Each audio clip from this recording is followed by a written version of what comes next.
For this exercise, open up the file, Chapter 12, Generating Pipe Layouts.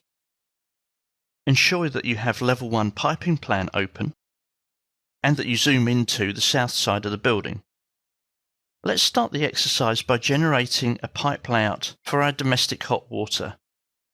I'm going to select one of the objects and then from the Conceptual tab, click on Generate Layout.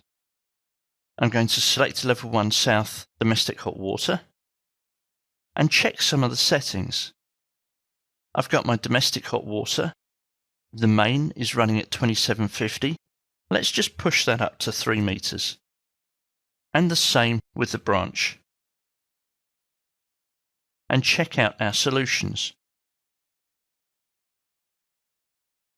If the solutions don't work, try the next ones. Where you can see an orange line, this means that the layout won't work at all. This is beginning to be a bit more like it, but I still want to make some changes.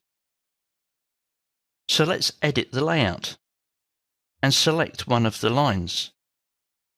We'll drag those into the middle of the riser. This seems to be working for me, so let's click on Finish Layout. At this scale, we can't really see what's going on, so we really need to have a clearer view of this area. From the View tab, click on Callout. I'm not actually going to use the callout for any documentation purposes.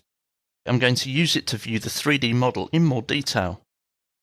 I can double-click on the callout head, and it will take me to the view. What I want to do here, however, is go to my Plumbing Isometric, right-click on the View cube, orient to a view, which is a floor plan, and my callouts of Level 1 piping plan. This has now orientated my 3D view so that I can see how my piping layout looks. And I'll possibly want to make some adjustments from here, as this layout is a little bit impractical. Let's go back to Level 1 piping plan and try the same with the waste. I can select one of the WCs and click on Generate Layout. I'm going to go with Level 1 South Waste and again cycle through the options that I've been given. Just check my settings. Let's change these to see if they make any difference. And try the different solutions. And none of these really seem to be working for me. So I do have another option. I can place a base. This establishes a source point where my drain will fall to.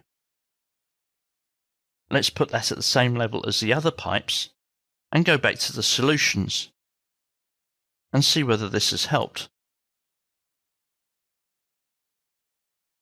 And you can see that it hasn't really.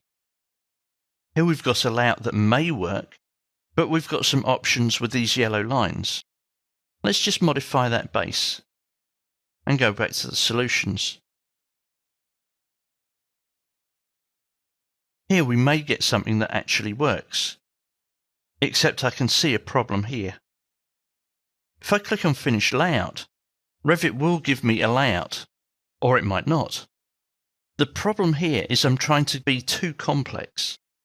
I'm in no way trying to bag the software for not being able to generate a layout for me, but there are certain limits.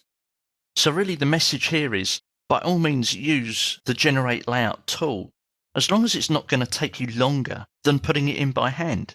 Otherwise you start losing all the efficiencies of the software.